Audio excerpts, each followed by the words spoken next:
So kalau macam kita dah, bukan kita lah, saya dah positif kan, kemudian selalunya that COVID dia akan stay dalam badan kita for some time kan.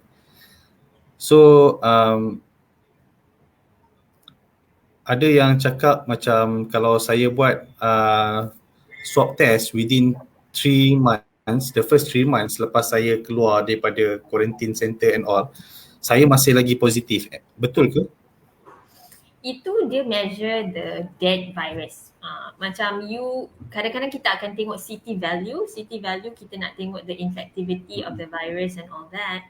So kalau your infective Alright. CT value you rendah, kalau CT value you tinggi, that means the virus tu bukan virus yang boleh affect anyone and it cannot transfer or transmit to others. So yes, the result might still be positive, but it doesn't mean that you are still infective. Doesn't mean for 3 months you akan spread the COVID, and it doesn't mean that it's still in your body affecting your organs lah. Soalan yang seterusnya doktor, so ini adalah one of the question from the survivors. Hi doktor, I nak tanya, for how long most of the COVID survivors will go through the post-COVID symptoms? It's quite tiring. So for this, Shazwani Okay. Yes, betul. Syazwani Omar. Okay. So hope you're feeling okay. Yang ni pun actually it varies. Okay, not everyone will recover the same as everyone else. Ada orang lepas COVID tu dia tak rasa apa-apa and dia tak ada any post-COVID symptoms. Okay, some of the people that I know, masa dia dapat COVID, maybe dia demam or batuk, they still have a little bit of residual cough on and off. Some 1 week, some 2 weeks, sometimes longer lah. Okay, so benda ni it varies accordingly, tapi usually it can be managed with like medications, can help with the symptoms lah, your cough ke, your phlegm ke, blocked nose ke. Tapi in general, insyaAllah, what I've seen is everyone recovers quite alright lah if they have already recovered.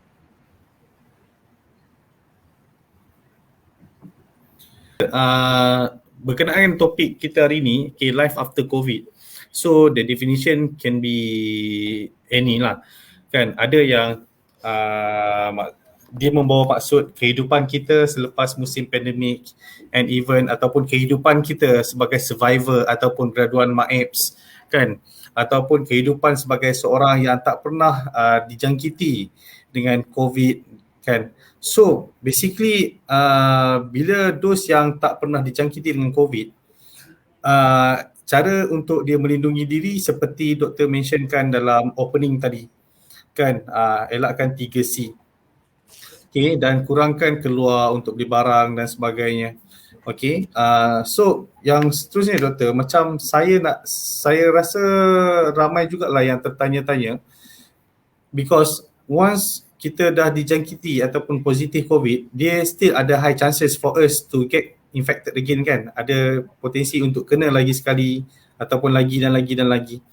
Kemudian for example, ada juga rakan-rakan saya yang mengatakan yang dia ada rasa something macam sengal-sengal badan for no reason and all.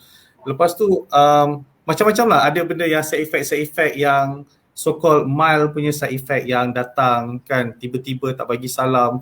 So just nak tanya doktor lah kan, macam for example lah, for us as a survivors, okay, macam mana ataupun apa nasihat doktor untuk kami kekal sihat dan bertenaga, macam tu. Okay. So, of course, in general, kita memang sentiasa kena jaga kesihatan. Okay. Makan healthy, exercise is good.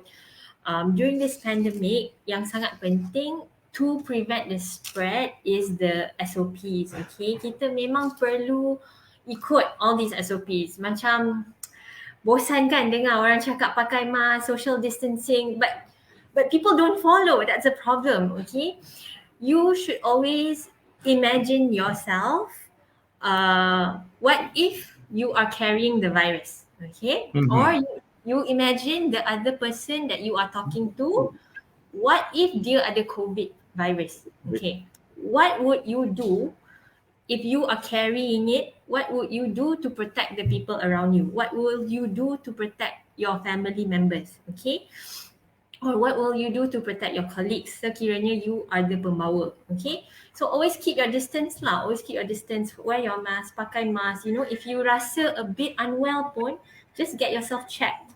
Don't go to work sick with symptoms and say, oh saya ingat sakit sikit or sakit biasa je. Okay, this is what we hear all the time. Okay, orang akan pergi kerja demam, cirit, berit, sakit badan, all this, not knowing they have COVID, but you dah tahu you ada symptoms. Okay, this is very important sebab kita sekarang sporadic cases, kita tak tahu dari mana. You might not have a connection with any cluster, but you should always try to be vigilant. Okay, and then kalau you assume orang yang you are talking to ke, your colleague ke, if you work at your workplace kan, you jumpa orang dekat pantry, dekat surau, always just think, what if dia ada COVID? Not to say you not discriminate dia, but what would you do to protect yourself if at all that person has COVID? Okay, of course you akan keep your distance. Okay, of course you akan keep your mask on. Kita bukan in a stage where kita boleh makan ramai-ramai, you know, gather ramai-ramai, you know. Don't sneak to your friend's house to have parties or gatherings. We will be the ones rugi. Okay, you are the one yang akan rugi. You don't want to infect your friends. You don't want to infect your family members. Ni sangat penting ya. Kita bukan nak cheat the system. Macam some people so proud, oh lepas je cross state, you know, lepas all these barriers, borders, jumpa parents, jumpa family, infect your whole kampung. What's the point kan? So this is very important to protect yourself and to protect people around you. This is very important during this period lah. And the general exercise, makan sihat and all that, that's always important as well.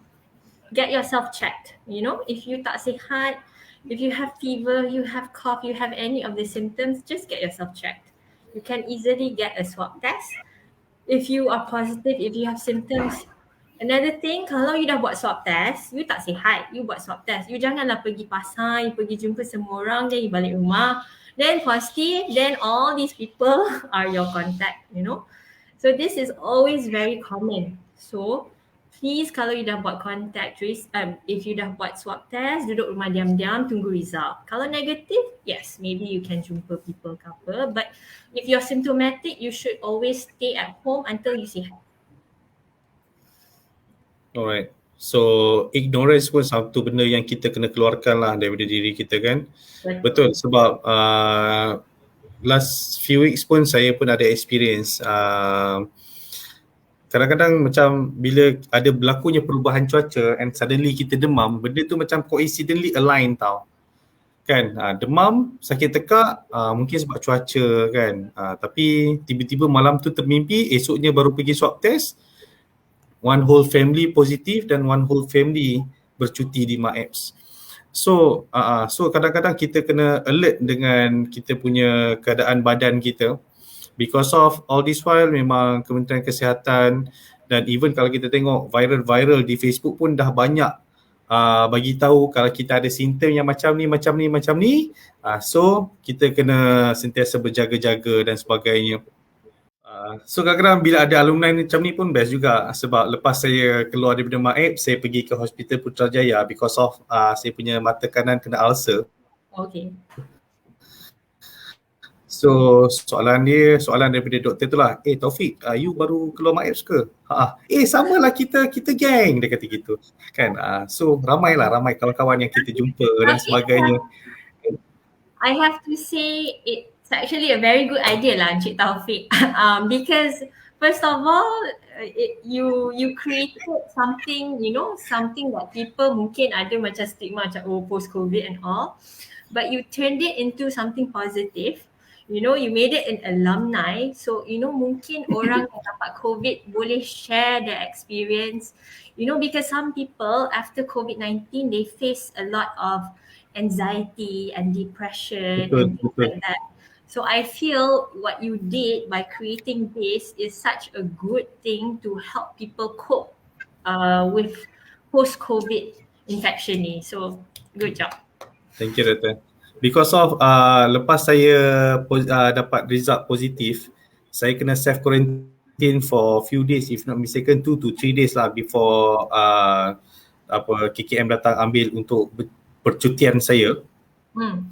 So dalam tempoh 2 hari 3 hari tu saya berkurung dalam bilik. Saya sebenarnya hampir mengalami depression tau.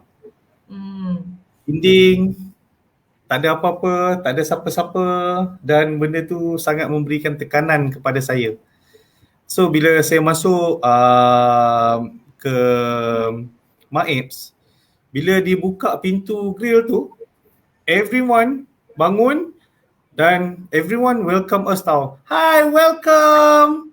So masa kita masuk pun macam, actually saya bukannya nak menyarankan semua untuk masuk MAEPS, tidak. Jangan. Okay, cuba elakkan. Kita kena ingat, walau kita jangan rasa yang diri kita ni so-called hina bila kita positif COVID lah. Percayalah, okay, kalau you dapat COVID, positif COVID ke, ataupun you dapat call untuk masuk ke MAEPS, jangan risau. Pesanan saya, pastikan bawa sedikit cash, jangan bawa banyak, sedikit saja. Kemudian tolong pastikan pakaian sejuk, seolah-olah macam kita nak bercuti ke Europe. Okay, because of kat dalam tu sangat sejuk. Tolong pastikan biskut, roti, makanan memang kena bawa. Ya. Sebab dalam tu kita akan berkawan dengan semua orang sebenarnya. Betul. That's why even masa saya masuk tu, actually Cik Syarul Nizam ni saya punya junior. Saya punya junior dekat MAEPS. Tapi dekat Zurich dia adalah senior saya. Dekat MAEPS dia adalah junior saya. So, otak lah dekat MAEPS. Makanan memang provided by hotel. So hotel quality punya food lah. Sebab tu kan? Tak turun badan kan Cik Taufik? Sorry? Sebab tu berat badan tak turun kan? Sebab makan sedap. Makan tidur sampai tak tahulah nak bangun untuk apa pun tak tahu. Tapi it's a good environment because of they support each other. They support each other. Kalau kita pergi ke mana-mana katil pun, ada biskut tak? Ada biskut tak? Ada roti tak? Ada. Nah, Maggi dia bagi something macam tu. So, kita dengan, bila kita punya mental kita positif, so body kita akan work out in positive way dengan lebih cepat tau. Sebenarnya. Tak tahulah, saya bukan doktor, tapi saya percaya benda tu lah. Saya percaya benda tu. Mindset is very important. Mindset tu memang betul. Sebab ada seorang rakan saya, dia masuk MAEPS, dia jadi macam anxiety, dia rasa depression kan, dia tak boleh nak pergi mana, dia rasa stres, apa hal lah COVID kena ke aku. So setiap hari bila dia check darah kan, tekanan darah dia memang sangat tinggi. So for me, it's not a good way to think about our condition right now lah. Kan, we have to be always positive because of kalau selagi mana kita positif, insyaAllah kita akan, body kita ni dia akan bekerja dengan lebih, orang kata apa, lebih baik lah.